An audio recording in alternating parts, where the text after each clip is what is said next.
الحمد لله رب العالمين والعاقبة للمتقين ولا عدوان إلا على الظالمين وأشهد أن لا إله إلا الله وحده لا شريك له ولي الصالحين وأشهد أن محمدا عبده ورسوله وصفيه من خلقه وحبيبه سيد الأولين والآخرين اللهم صل عليه وعلى آله وصحبه ومن اتبعهم بإحسان إلى يوم الدين أما بعد أحبابي الكرام السلام عليكم ورحمة الله وبركاته. Mes frères et sœurs, aujourd'hui nous avons rendez-vous avec l'aide d'Allah Tabaraka Ta'ala avec une femme exemplaire, une femme noble, une femme fidèle, l'épouse du prophète sallallahu alayhi wa sallam et son repos. Aujourd'hui nous avons rendez-vous avec une femme que toutes nos sœurs devraient prendre comme exemple. Il s'agit du fleuve de la clémence, d'une source de foi, d'une source de noblesse et de tendresse. Notre rendez-vous du jour n'est pas un rendez-vous comme les autres, puisque nous avons rendez-vous avec une femme qui n'est pas comme les autres. Il s'agit de l'école des générations. Elle est la perle précieuse, la femme généreuse, la bienfaisante, la pure, aussi bien avant l'islam qu'après l'islam.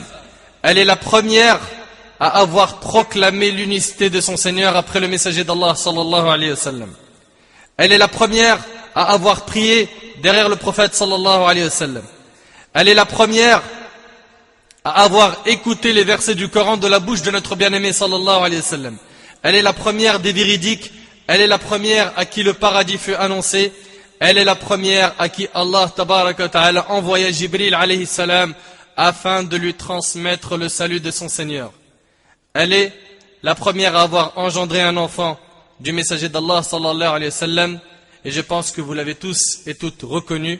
Oui, je suis sûr que vous l'avez reconnu. Il s'agit de la première épouse de notre prophète sallallahu alayhi wa sallam.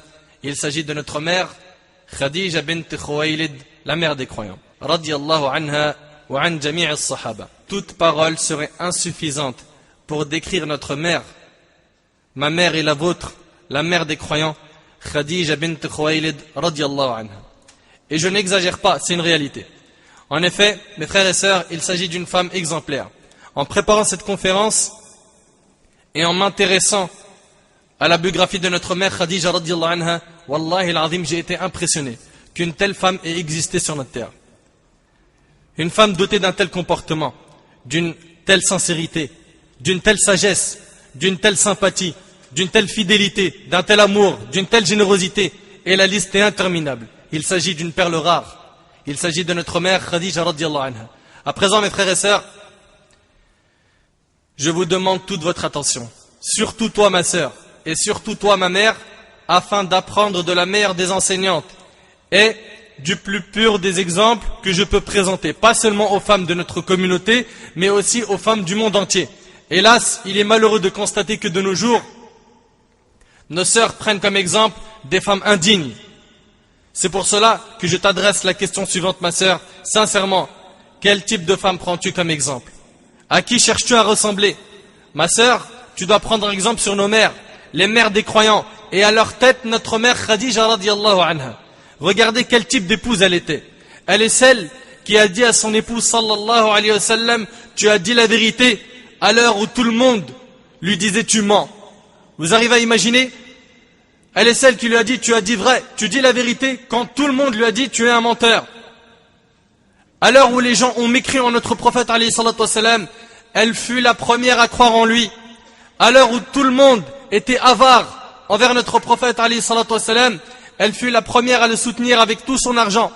Mon frère, ma sœur, écoute avec moi ce hadith, mais s'il te plaît, écoute-le avec ton cœur. Abu Musa al-Ash'ari radiyallahu anhu rapporte que le prophète, alayhi salatu wassalam, a dit, Kamula min al-rijal kathir. Il y a eu beaucoup d'hommes modèles. Il y en a eu beaucoup des hommes modèles. Mais parmi les femmes, il n'y a eu que Maryam bint Imran. Allahu Akbar. Regardez comment Maryam a été honorée dans notre religion. Et Inch'Allah, avec l'aide d'Allah Tabaraka Ta'ala, on fera une conférence complète sur Maryam alayhi salam. Puis, après Maryam, il cite, sallallahu alayhi wa sallam, Asya, la femme de Pharaon. Et bien, là, on a prévu aussi de lui faire une conférence complète. Et Khadija bint Khuwaylid. Et Khadija bint Khuwaylid, c'est un modèle. C'est un modèle. et Aïcha radiallahu anha, et pareil on fera une conférence sur Aïcha bi'idhnillah, et Aïcha radiallahu anha par rapport aux autres femmes est comme le farid, c'est un plat composé de pain et de viande sur tous les autres plats rapportés par Bukhari et Muslim. كامل من الرجال كثير ولم يكمل من النساء إلا مريم بنت عمران آسيا امرأة فرعون et Khadija bint Khuwaylid. T'arrives à imaginer, subhanallah, Khadija radiallahu anha fait partie des modèles. Elle fait partie des modèles à suivre. Et Ali ibn Abi Talib radiallahu anhu rapporte, j'ai entendu l'envoyé d'Allah sallallahu alayhi wa sallam dire, la meilleure des femmes de son époque est Maryam, la fille de Imran. À son époque, c'était la meilleure femme. Et la meilleure des femmes de son époque est Khadija bint Khuwaylid, rapportée par Bukhari et Muslim. Ibn Abbas radiallahu anhu rapporte, le messager d'Allah sallallahu alayhi wa sallam a tracé 4 traits sur le sol. 4 traits sur le sol. Et il alayhi salatu wa sallam a dit, savez-vous ce que c'est? Ils dirent, Allah et son messager sont plus savants. Il alayhi salatu wa sallam dit, les femmes du paradis sont 1. Khadija bint Khuwaylid. Allahu Akbar. Dans cette version, il a commencé par elle. Les femmes du paradis sont 1. Khadija bint Khuwaylid. 2. Fatima bint Muhammad, qui est aussi la fille de Khadija, radiallahu anhun. Maryam bint Imran et Asya bint Muzahim, la femme de Pharaon, rapportée par Ahmed et Ibn Hajar, rahimahullah, l'a authentifié dans Fath al-Bari. Et à présent, mes frères et sœurs, écoutez avec moi ce hadith avec vos cœurs avant de l'écouter avec vos oreilles. Comme vous le savez, Khadija radiallahu anha avait une très grande valeur aux yeux du prophète sallallahu alayhi wa sallam. Mais elle a eu également une très grande valeur auprès d'Allah tabaraka wa ta'ala. Et c'est ce qu'on va voir tout de suite à travers ce hadith. Abu Huraira radiallahu anhu rapporte que l'ange Jibril alayhi salam est venu au messager d'Allah sallallahu alayhi wa sallam et dit, ô messager d'Allah, voici Khadija. Allahu Akbar. Le nom de Khadija a été prononcé par qui? Par Jibril alayhi salam. Mais ce hadith-là, uqsim lakum billah, il est extraordinaire. Il dit au messager d'Allah, voici Khadija. Son nom a été cité par Jibril. Voici Khadija qui arrive en portant avec elle un plat de sauce ou de nourriture ou de boisson. Il y a un doute du rapporteur. Lorsqu'elle arrivera à toi, passe-lui le salam de son Seigneur. Allahu Akbar. Lorsqu'elle arrivera à toi, passe-lui le salam de qui? De son Seigneur. Mon frère, ma sœur, fort possible que si je te dis, imagine qu'un président ou un roi ou un émir envoie un de ses représentants pour te passer le salam, que tu me dises, oui, et après? Et après, pour moi, c'est pas des gens importants. Alors que je sais très bien qu'il y en a d'autres qui vont sauter de joie. Eh ben, mon frère, imagine que le prophète, alayhi salatu wa sallam, lui-même, t'envoie Abu Bakr as-Siddiq, radiallahu anhu, qui vient jusqu'à chez toi pour te dire, le prophète, alayhi salatu wa sallam, te passe le salam, toi. Comment serais-tu? Et ma sœur, imagine que Khadija, radiallahu anha, t'envoie sa fille, Fatima, pour te passer le salam. Comment serais-tu? Mon frère, ma sœur, je veux que tu vives avec moi ce hadith extraordinaire. Voici Khadija qui arrive en apportant avec elle un plat de sauce ou de nourriture ou de boisson. Lorsqu'elle arrivera à toi, passe-lui le salam de son Seigneur. Et de ma part. Et elle a aussi le salam de Jibril alayhi salam. Donc un salam de la part d'Allah et de Jibril. Et annonce-lui, donc une troisième bonne nouvelle, et annonce-lui cette bonne nouvelle, une demeure au paradis en perles, loin de toute peine et de toute gêne, rapportée par Bukhari et Muslim. Wallahi al-azim, yani, celui qui médite un petit peu sur ce hadith, il voit à quel point Khadija radiallahu anha était une femme extraordinaire. Elle reçoit le salam de la part d'Allah tabaraka wa ta'ala. Et il y a un détail important dans la version de l'imam al-Nasa'i, selon Anas radiallahu anhu, Jibril alayhi salam est venu au prophète alayhi salatu wa salam, alors qu'il était avec Khadija radiallahu anha, et il lui dit, Allah te salue Khadija. Est-ce qu'elle a dit, wa alayhi salam, et sur lui la paix? Non. Regarde ce qu'a répondu cette femme pieuse, intelligente et qui connaît la religion d'Allah. Elle lui dit, inna Allah huwa salam. Allah, c'est lui salam. Allahu Akbar. Allah, c'est lui salam. Et sur Jibril le salam, et que le salam, la miséricorde et la bénédiction soient sur toi, ô messager d'Allah. Mes frères et sœurs, mon but est que vous viviez avec moi ces paroles. Mon but n'est pas que vous les écoutiez juste pour les écouter. Êtes-vous vraiment conscient de cette place qu'occupe notre mère Khadija radiallahu anha auprès d'Allah? Allah tabarak wa ta'ala, qui aime Khadija, envoie Jibril alayhi salam, portant le salut de sa part, azza wa jal, pour le transmettre à qui? À notre mère, la mère des croyants, Khadija radiallahu anha. Et le gardien de la révélation divine, Jibril alayhi salam, qui lui aussi aime Khadija, qu'est-ce qu'il fait? Il transmet à son tour son propre salam à Khadija radiallahu anha. Allahu Akbar. Et après tout cela, Jibril alayhi salam demande au prophète alayhi salatu salam de lui annoncer la bonne nouvelle d'une maison au paradis. Une maison faite de perles creuses.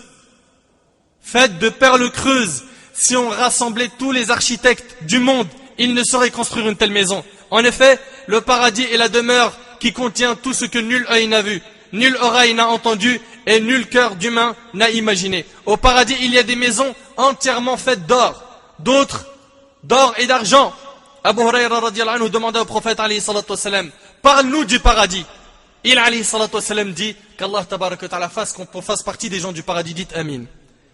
Le prophète alayhi salatu wassalam dit, sachant qu'il alayhi salatu wassalam a vu le paradis et il y est rentré la nuit du voyage nocturne et de l'ascension. Le prophète alayhi salatu wassalam a vu le paradis de ses yeux.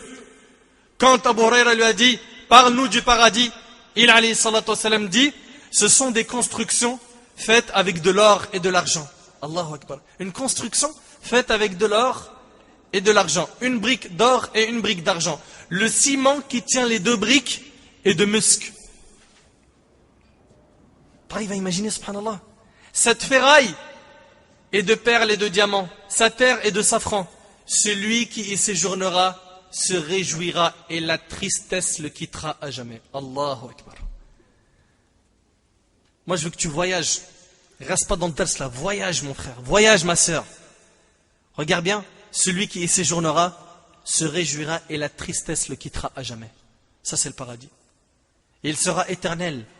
Ses vêtements ne s'useront jamais et sa jeunesse restera éternelle. Rapporté par l'imam Ahmed, et le hadith, il est authentique. Et selon le Mughira ibn Shu'ba radiyallahu anhu, le prophète alayhi salatu wassalam a dit, Moussa alayhi salam, vous connaissez le prophète Moussa alayhi salam? Moussa alayhi salam demanda à son Seigneur, comment sera celui qui occupera le plus bas degré du paradis? Il s'agit du plus bas degré du paradis. Comment sera celui qui occupera le plus bas degré du paradis, c'est-à-dire le dernier musulman qui sortira de l'enfer? Il dit, qui il dit? C'est Allah tabaraka wa ta'ala. C'est un homme qui viendra après que tous les gens du paradis y auront été introduits. Allah lui dit, entre au paradis. Il dit, Seigneur, comment est-ce que j'y entre alors que les gens ont déjà occupé leur place et reçu les biens qu'on leur y avait préparés? C'est-à-dire que lui, il pense qu'il n'y a plus de place pour lui au paradis. On lui dit, serais-tu satisfait? Ça, c'est le plus petit degré au paradis. Mais dites bien, serais-tu satisfait d'avoir un royaume? Un royaume, peut-être on l'a jamais vu pour de vrai à l'intérieur. On a vu ça qu'à la télé. Serais-tu satisfait d'avoir un royaume égal à celui de l'un des rois du bas monde? Il dit, Seigneur, j'accepte. Il dit, tu as cela, donc ça t'est accordé, mais c'est pas fini. Tu as cela, ainsi que un autre pareil, et un autre pareil, et un troisième, et un quatrième. Il dit au cinquième, Seigneur, j'accepte. C'est-à-dire 5 fois la vie d'un roi sur terre pour celui qui est dans le plus petit degré du paradis. 5 fois la vie d'un roi sur terre. Seigneur, j'accepte. Il dit, tu as tout cela et 10 fois plus encore. 5 fois 10, ça fait 50. 50 fois la vie d'un roi sur terre pour le plus petit degré du paradis. Y en a-t-il qui vont retrousser leurs manches pour le paradis? Y en a-t-il qui vont faire des efforts pour avoir le Jannah? Il lui a dit, tu as tout cela et 10 fois plus encore. Tu as aussi tout ce que ton âme désire et tout ce qui fait le délice de tes yeux. Allahu Akbar. Il dit, Seigneur, j'accepte. Moussa dit, Seigneur, comment sera alors celui qui aura la plus haute position? La plus haute, ça c'est le plus bas degré. Comment sera alors la plus haute position? Il dit, ceux-là sont ceux que j'ai voulu pour moi-même. J'ai planté de ma propre main l'arbre des honneurs qu'ils recevront et j'ai placé sur lui un cachet. Aussi, nul œil ne le voit, nulle oreille n'en entend parler et nul cœur d'humain ne se l'imagine, rapporté par les mêmes musulmans. Qu'Allah tabaraka wa ta'ala fasse qu'on en fasse partie. Et selon Abu Hurayra radiyallahu anhu, le prophète alayhi salatu wassalam a dit, vis avec moi un petit peu ce qu'est le paradis. Le prophète alayhi salatu wassalam a dit, le premier groupe d'hommes qui entreront au paradis auront la splendeur de la pleine lune. Allahu Akbar. Le premier groupe d'hommes qui entreront au paradis auront la splendeur de la pleine lune. Ceux qui les suivront auront l'éclat de la plus brillante étoile du firmament. Ils n'ont ni urine, il n'y a plus de baoul, c'est fini, il n'y a plus d'urine. Ils n'ont ni urine, ni défécation, ni salive, ni morve. Leurs peignes seront d'or. Leur sueur aura l'odeur du musc. T'imagines? La sueur d'un habitant du paradis, c'est un parfum. Leur encens sera le costus. Leurs épouses seront les houris aux beaux yeux. Ils auront tous l'aspect d'un même homme à l'image de Adam alayhi salam. Subhanallah. Tous l'image de Adam alayhi salam. Le hadith il est rapporté par Bukhari Muslim. Je reviens au hadith où est décrit la demeure de Khadija radhiyallahu anha. Une demeure au paradis en perles, loin de toute peine et de toute gêne. Mes frères et sœurs, notre prophète alayhi salatu wassalam était très attaché à son épouse Khadija radhiyallahu anha. Même après sa mort, il était attaché à elle et il parlait d'elle. Au point où Aïcha radhiyallahu anha, une de ses épouses, était jalouse d'elle alors qu'elle ne l'avait jamais vue. Aïcha radhiyallahu anha a dit: je n'ai jamais éprouvé de jalousie vis-à-vis des épouses du prophète comme j'en ai éprouvé vis-à-vis de Khadija, alors que je ne l'avais jamais vue. Elle dit cela alors qu'elle ne s'est mariée avec le prophète alayhi salatu wassalam qu'après la mort de Khadija. Mais elle resta jalouse de Khadija jusqu'à la fin de sa vie, car le prophète alayhi salatu wassalam parlait beaucoup d'elle. Il alayhi salatu wassalam n'a pas oublié Khadija jusqu'à la fin de sa vie. Il arrivait même que le prophète alayhi salatu wassalam donne des cadeaux aux amis de Khadija radhiyallahu anha. Pourquoi? Parce qu'il alayhi salatu wassalam lui était fidèle. Aïcha radhiyallahu anha dit: il s'était Khadija jusqu'à ce qu'une fois je lui dise comme s'il n'y avait dans cette vie que Khadija. Et il me répondit, sallallahu alayhi wa sallam, elle était ainsi, et ainsi, et ainsi. Il est en train de citer ses mérites. Et j'eus d'elle des enfants rapportés par Bukhari Muslim. Qui est Khadija radhiyallahu anha? Khadija bint Khuwaylid est née dans une famille noble et riche parmi les familles de la Mecque. Avant l'islam, méditez bien, avant l'islam, elle était surnommée At-Tahira, la pure. Ça, c'est avant l'islam. Elle était une femme connue pour son intelligence, sa sagesse et sa langue pure. Avant l'islam, on n'a jamais entendu le moindre reproche à son propos. Elle avait une réputation exceptionnelle. Mes sœurs, écoutez attentivement ce que je suis en train de dire. Elle avait une réputation exceptionnelle. Les gens ne parlaient d'elle qu'en bien. Elle épousa dans un premier temps un homme appelé Atiq ibn Abid al-Makhzoumi. Après sa mort, elle épousa Abu Hala ibn Zurara al-Tamimi, duquel elle eut un fils qui deviendra plus tard un compagnon, Hind ibn Abi Hala, radiyallahu anhu. Et après la mort de son deuxième époux, elle décida de ne plus se marier. Beaucoup d'hommes ont demandé sa main. Et pas n'importe quels hommes. C'était des gens nobles qui venaient se présenter à elle, mais elle refusait. Elle avait complètement fermé cette porte et ne voulait plus se marier. Jusqu'à la rencontre de Muhammad sallallahu alayhi wa sallam, qui était, comme vous le savez, doté d'un comportement exceptionnel, d'une fidélité, d'une bienfaisance, d'une sincérité, d'une honnêteté exceptionnelle, au point où, comme vous le savez, toute la ville de la Mecque le surnommait As-Sadiq, Al-Amin, le véridique, le digne de confiance. Khadija radhiyallahu anha était intéressée par Muhammad sallallahu alayhi wa sallam, jusqu'à apprécier sa sincérité, son honnêteté, sa bravoure et son caractère de manière générale.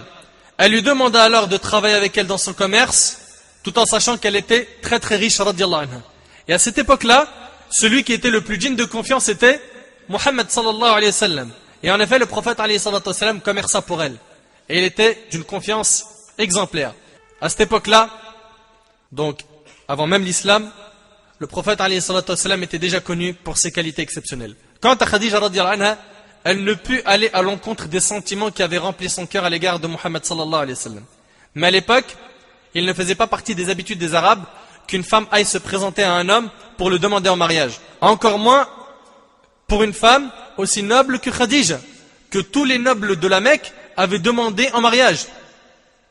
Et malgré cela, Khadija radhiyallahu anha se confia à l'une de ses amies, Nufaysa, qui s'arrangea pour en parler à Muhammad sallallahu alayhi wa sallam. Le prophète alayhi salatu wa sallam partit alors avec ses oncles, Hamza radhiyallahu anhu et Abu Talib, vers la maison de Khadija afin de demander sa main à sa famille. Abu Talib, qui était le chef de la famille du prophète alayhi salatu wassalam, fit un discours dans lequel il a dit: louange à Allah qui a fait de nous les descendants d'Ibrahim, puis le fruit d'Ismaïl. Louange à Allah qui a fait de nous les gardiens de sa maison, la Kaaba, et les chefs de son territoire sacré. Et il nous a donné ce privilège d'avoir cette demeure sacrée et sûre. Puis, voici mon neveu Muhammad, pas un Quraishite de la Mecque, même parmi les plus nobles, ne peut se comparer à lui sans que ce ne soit Muhammad ibn Abdullah qui l'emporte. Il désire épouser Khadija, et elle a la même envie. Et quelle que soit la dot que vous demanderez, je m'en charge, elle est pour moi. De très belles paroles. L'oncle de Khadija, Amr ibn Asad, et c'est la ville plus fort que c'est lui, se leva à son tour et dit: il est celui qu'on ne refuse pas. Il est celui qu'on ne refuse pas. Ainsi notre prophète alayhi salatu wassalam épousa notre mère Khadija radiyallahu anha. Et à cette époque-là, comme c'est rapporté par la majorité des savants, Khadija radiyallahu anha était âgée de 40 ans. Et le prophète alayhi salatu wassalam de 25 ans, barakallahu fikum. Et là déjà, on voit que religieusement, c'est permis de se marier avec une femme plus âgée. 25 ans, c'est le meilleur âge d'un homme. Je pense qu'il n'y a pas de commentaire à faire.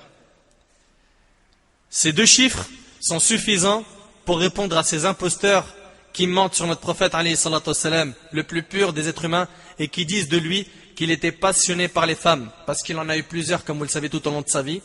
Malheureusement pour eux, le niveau de ceux qui prétendent cela ne dépasse pas le zéro. Donc ça ne sert à rien de leur répondre et de commenter un argument aussi idiot. Le prophète alayhi salatu wassalam avait 25 ans et ne s'était jamais marié pendant toute la vie de qui? De Khadija radhiyallahu anha. Il est resté avec elle de l'âge de 25 ans jusqu'à l'âge de 50 ans. Si comme ils le prétendent, c'était un passionné de femmes, pourquoi pendant cette période il n'a pas pris une deuxième épouse? Pourquoi? De 25 à 50 ans jusqu'à sa mort, Khadija elle est morte à 65 ans radhiyallahu anha, il n'avait qu'une seule femme. C'est normalement de 25 à 50 qu'il aurait dû prendre plusieurs femmes, si c'était, comme ils disent, un passionné de femmes.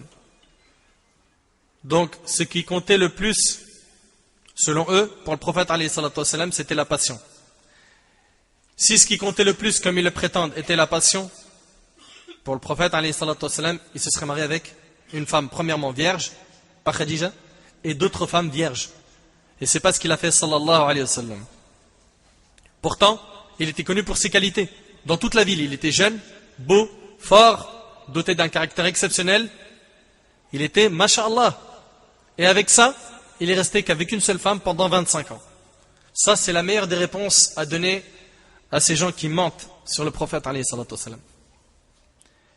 Et s'il avait demandé la main de n'importe quelle fille de la ville, sa famille aurait été si heureuse et si honorée par sa venue alayhi salatu wassalam qu'elle n'y croirait pas. Mais non, il prend pour première épouse à l'âge de 25 ans une femme de 40 ans, notre mère Khadija radhiyallahu anha. Et plus encore, il ne prend aucune coépouse jusqu'à la mort de Khadija à l'âge de 65 ans. Donc le prophète alayhi salatu wassalam a épousé une femme plus âgée que lui de 15 ans. Et il alayhi salatu wassalam est resté marié avec elle pendant plus de 20 ans, sans prendre de coépouse, alors que c'était courant à l'époque de prendre une deuxième femme. Je pense que c'est un argument qui est largement suffisant pour répondre à ces bêtises. Donc, nous disons un peu d'objectivisme, s'il vous plaît. Réfléchissez un peu avant de dire n'importe quoi. Utilisez vos cerveaux au lieu d'être pris par votre haine envers l'islam. Et puis, sachez une chose, ne croyez pas qu'en disant des paroles de ce genre, que vous atteignez en quoi que ce soit notre noble Muhammad sallallahu alayhi wa sallam. Et le prophète alayhi salatu wassalam épouse Khadija radhiyallahu anha. Et il voit en elle une sagesse incroyable. Elle est une épouse, un repos et un soutien pour lui alayhi salatu wassalam. Et leur demeure fut remplie de joie. Cette demeure qui fut la plus pure des demeures ayant existé sur terre. En effet, c'est de cette maison qu'a surgi la lumière de l'islam, qui illumine aujourd'hui toute la terre. Il suffit comme honneur à Khadija radhiyallahu anha que la lumière de l'islam ait surgi de sa maison. Allah tabaraka wa ta'ala accorde à notre prophète alayhi salatu wassalam de Khadija 6 enfants. 6 enfants. Al-Qasim, Abdullah, Zainab, Ruqayya, Kulthum et Fatima. Qu'Allah tabaraka wa ta'ala les agrée. Je répète pour que vous puissiez les retenir. Al-Qasim, donc 2 garçons, et Abdullah. Zaynab, Ruqayya, Kalthoum et Fatima. Et il a eu Ibrahim de Maria la Copte. Donc j'espère que vous les avez retenus, parce que c'est la honte pour notre communauté de connaître les stars, les chanteuses, les footballeurs. Mais concernant les femmes et les enfants du prophète alayhi salatu wassalam, ils n'en connaissent rien. C'est la honte de connaître Milan Piquet, le fils de Shakira et de Gérard Piquet, et de ne pas connaître les enfants du prophète alayhi salatu wassalam. C'est la honte de connaître le prince George, le fils de William et Kate, et de ne pas connaître les enfants du prophète alayhi salatu wassalam. En ce moment, voilà, c'est ça, ils parlent de ça dans les actus. Ça, on connaît bien. Mais les enfants du prophète alayhi salatu wassalam, illa man rahima rabbi, sauf bien sûr à ceux à qui Allah a fait miséricorde. Donc je répète, Allah tabaraka wa ta'ala a accordé à notre prophète alayhi salatu wassalam de Khadija 6 enfants. Al-Qasim, Abdullah, Zaynab, Ruqayya, Kalthoum et Fatima. Et vivent dans la maison du prophète alayhi salatu wassalam aux côtés de ses enfants, Hind ibn Abi Hala, le fils de Khadija, de son deuxième époux, Ali ibn Abi Talib, le cousin du prophète alayhi salatu wassalam, Zayd ibn Haritha, radiallahu anhu, le fils adoptif du prophète alayhi salatu wassalam, et Ayman, la nourrice du prophète sallallahu alayhi wa sallam. Quelle belle famille. Une grande famille bénie, masha'Allah. Et une nuit, alors que le prophète alayhi salatu wassalam était âgé de 40 ans, et qu'il était en retraite pieuse dans la grotte de Hira, tout en haut de Jabal al-Nour, le mont de la lumière. Et pour ceux qui ont visité Jabal al-Nour, il est impressionnant de constater que le prophète alayhi salatu wassalam montait si haut et s'isolait dans une telle grotte aussi ténébreuse au milieu d'un désert effrayant. Mais il n'avait qu'un seul et unique objectif, il s'isolait afin d'implorer Allah. Mais cette nuit du mois de Ramadan n'était pas une nuit comme les autres. Et voici Jibril alayhi salam qui arrive, le gardien de la révélation divine. Il descend vers Jabal al-Nour dans la grotte de Hira, où il retrouve le prophète sallallahu alayhi wa sallam et le serre très fort en lui disant Iqra, lis. Et il a fait ça à 3 reprises. Et à chaque fois, notre bien-aimé sallallahu alayhi wa sallam lui répondait je ne sais pas lire. Puis Jibril alayhi salam lui dit Iqra bismi rabbika alladhi khalaq, khalaqa al-insana min alaq, Iqra wa rabbuka al-akram, alladhi allama bil qalam, allama al-insana ma lam ya'lam. Dans Surat al-Alaq, Surat 96, versets 1 à 5, Allah tabaraka wa ta'ala dit lis au nom de ton Seigneur qui a créé l'homme d'une adhérence. Lis, ton Seigneur est le très noble, qui a enseigné par la plume, a enseigné à l'homme ce qu'il ne savait pas. Après cet épisode impressionnant, notre prophète alayhi salatu wassalam dévala le mont en courant. Et vers qui il s'est dirigé? Vers la fidèle, vers son repos, vers son épouse bien-aimée Khadija radiallahu anha, en disant couvrez-moi, couvrez-moi. Il était effrayé. Si l'un de nous rentre chez lui dans cette situation, le minimum, mais vraiment le minimum que sa femme fera, c'est qu'elle va hurler. Et qu'est-ce qui t'arrive? Elle va crier. Elle voit son mari rentrer en panique. Qu'est-ce qui t'arrive? C'est le minimum, elle va hurler. Mais il s'agit là de Khadija radiallahu anha, la mère des croyants, la sage. Elle couvrit le prophète alayhi salatu wassalam et le laissa jusqu'à ce qu'il se calme. Mais sœurs, Allah ibarik fikum, inspirez-vous de la sagesse de notre mère Khadija radiallahu anha. Puis, après s'être calmé, c'est le prophète alayhi salatu wassalam lui-même qui se leva et qui lui raconta ce qu'il avait vécu, lui disant j'ai eu peur pour moi Khadija, j'ai eu peur pour moi ô Khadija. Et à Khadija radiallahu anha de répondre par Allah, Allah ne t'abandonnera jamais. Allahu Akbar. Une femme extraordinaire, Wallahi al-azim, une femme extraordinaire. Elle a amorti le choc. Le prophète alayhi salatu wassalam vient effrayé, sous choc. Et elle, radiallahu anha, elle devient son repos. Et elle le rassure. Ma sœur, toi qui m'écoutes, est-ce qu'il t'est déjà arrivé de dire de telles paroles à ton époux dans une situation aussi difficile? Et ce n'est pas tout. Khadija radiallahu anha va ensuite citer les mérites et les qualités du prophète alayhi salatu wassalam. Qui d'entre vous l'a déjà fait, mes sœurs? Soyez honnêtes. Eh bien, écoutez les paroles de notre mère Khadija radiallahu anha et apprenez de cette femme pieuse, vertueuse. Elle lui dit, par Allah, Allah ne t'abandonnera jamais. Et elle a commencé à lui citer les qualités qu'il avait avant l'islam. Tu maintiens les liens de parenté. Innaka la tasilur rahim. Subhanallah. C'est-à-dire qu'il prend soin des liens de famille. Le jour où, aujourd'hui, quand tu ouvres ce sujet, t'en pleures, n'est-ce pas? Le frère qui parle plus à son frère, la sœur qui parle plus à sa mère, le frère qui parle plus à son oncle, à sa tante, à son père. Wala hawla wala quwwata illa billah. Innaka la tasilur rahim. Tu maintiens les liens de parenté. Tu assumes le fardeau du faible. Tu assistes les nécessiteux. Tu traites généreusement les autres, les invités, et tu défends ceux qui soutiennent les justes causes rapportées par le Bukhari. Qu'est-ce que tu en penses? Une femme extraordinaire. Et je souligne, mes frères et sœurs, que toutes ces qualités du prophète que Khadija radiallahu anha a citées sont ces qualités d'avant l'islam. Donc Khadija radiallahu anha, cette épouse exemplaire, a rassuré son époux. Elle l'a rassuré. Le prophète alors qu'il vivait des moments difficiles, il a trouvé ce repos. Il a trouvé ce confort auprès de qui? De Khadija radiallahu anha. Et ce n'est pas tout. Notre mère, Khadija radiallahu anha, ne s'est pas contentée de lui dire de belles paroles. Elle va également le soutenir de manière pratique afin de le rassurer encore et encore. Elle emmena alors le prophète à son cousin, comment il s'appelle?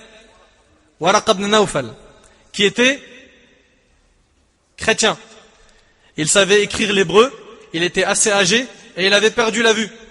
Et ce hadith que je vais vous citer, il est rapporté par Bukhari et Muslim. Khadija radiallahu anha est donc partie avec le prophète chez son cousin. Et elle s'adressa à lui en ces termes. Ô cousin, écoute ce que va te dire ton neveu. En parlant de Mohammed Waraqa dit au prophète neveu, que s'est-il passé? Le prophète décrit ce qu'il vit.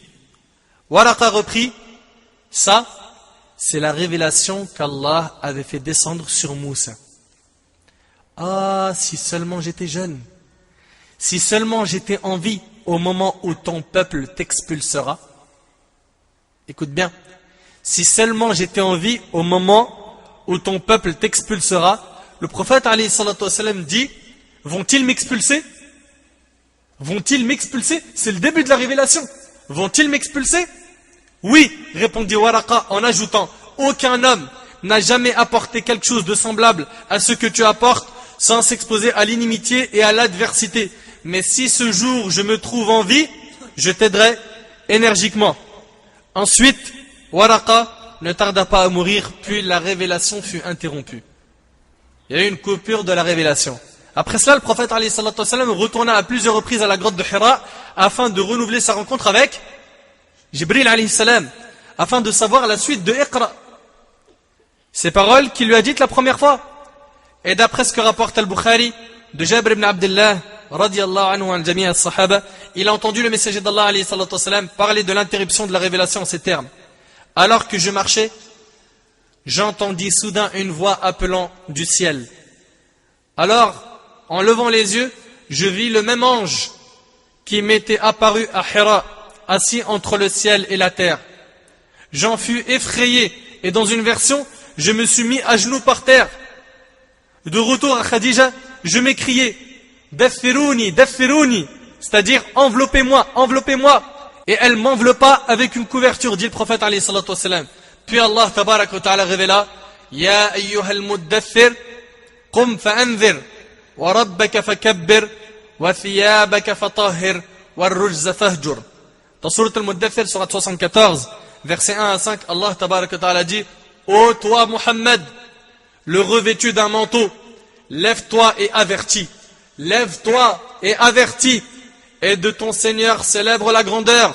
Et tes vêtements purifie-les. Et de tout péché écarte-toi. Et c'est à partir de ce moment précis que le message de notre prophète alayhi salatu wassalam va se concrétiser. Il alayhi salatu wassalam est devenu prophète par Iqra et messager par Ya ayyuhal muddathir. Donc ce qui était hier un beau rêve est devenu aujourd'hui une lourde responsabilité. Et en effet, le prophète alayhi salatu wassalam se mit immédiatement à avertir. Et il ne s'est jamais reposé jusqu'au jour où Allah tabarak wa ta'ala lui a révélé.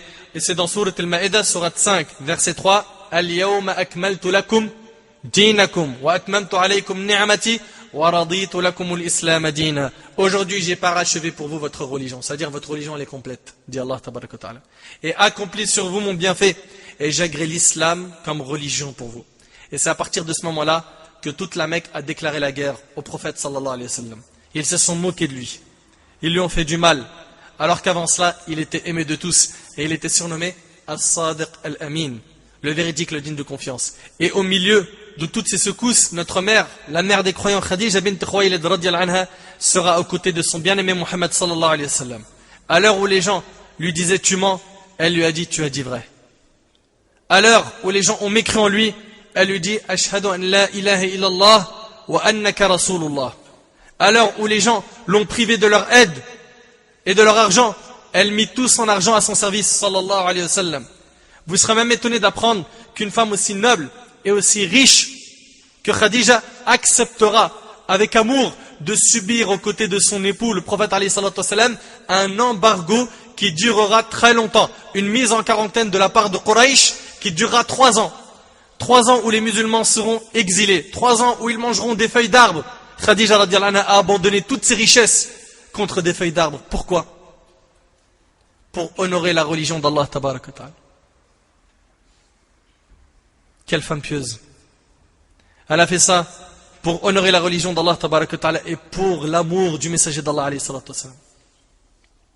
Ma sœur, est-ce qu'il t'est déjà arrivé de soutenir ton mari dans des situations difficiles?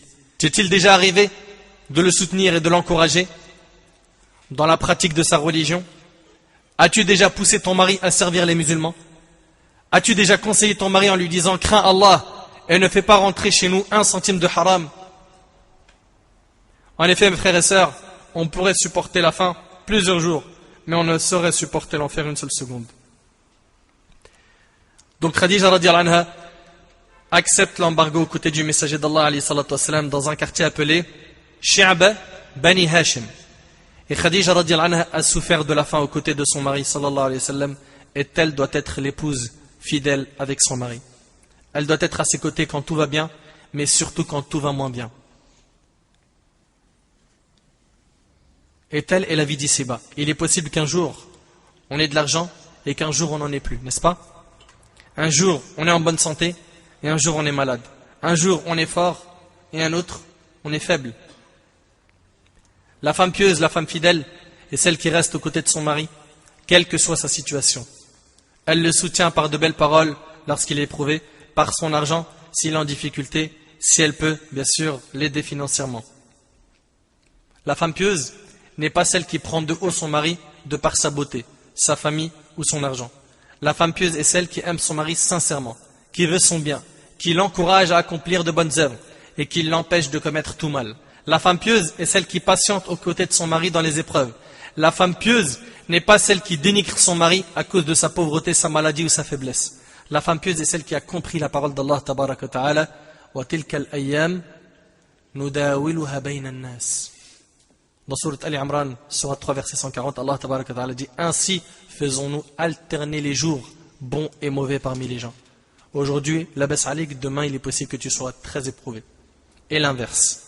Et selon Abu Huraira, radiyallahu anhu, le prophète alayhi salatu wasalam a dit regardez ceux qui sont plus bas que vous et ne regardez pas ceux qui sont plus hauts. Dans Dunya, ne te compare pas à celui qui a une voiture de luxe, qui a une villa. Ne te compare pas à ceux qui s'habillent bien. Compare-toi à nos frères et sœurs en Syrie qui ne mangent pas, qui ne trouvent pas de riz, qui se font bombarder. Compare-toi à ceux qui ne trouvent rien à manger, qui sont en guerre, qui sont dans la famine, qui sont dans les maladies. Compare-toi à ces gens-là. Et arrête de te comparer à ceux qui ont plus que toi dans ce bas monde. Par contre, dans le domaine du religieux, compare-toi à celui qui connaît le Coran et toi tu ne le connais pas. Compare-toi à celui qui connaît l'arabe et qui connaît le hadith et qui connaît le fiqh et qui connaît l'aqida et qui connaît et que toi tu ne connais pas. Regardez ceux qui sont plus bas que vous. Ça c'est concernant quoi? Umur ad-dunya, les choses de ce bas monde. Et ne regardez pas ceux qui sont plus hauts. Ceci afin que vous ne minimisiez pas les bienfaits d'Allah sur vous rapportés par Bukhari Muslim. Donc notre mère Khadija radiyallahu anha patientera aux côtés du prophète alayhi salatu wasalam les 3 années de l'embargo. Et ce n'est que quelque temps après la rupture de cet embargo qu'elle mourra radiyallahu anha, répondant ainsi à l'appel de son Seigneur subhanahu wa ta'ala. Et son bien-aimé, le messager d'Allah alayhi salatu wasalam, pleurera longuement pour elle. Cet époux fidèle sallallahu alayhi wa sallam sera très triste pour elle, au point où cette année où Khadija radiyallahu anha est morte fut appelée Aamul Huzn, l'année de la tristesse. Aamul Huzn, vous imaginez? Ce nom n'a pas été donné par le prophète alayhi salatu wassalam, mais par les historiens. L'année de la tristesse. Et c'est le prophète alayhi salatu wassalam qui l'enterrera de ses propres mains.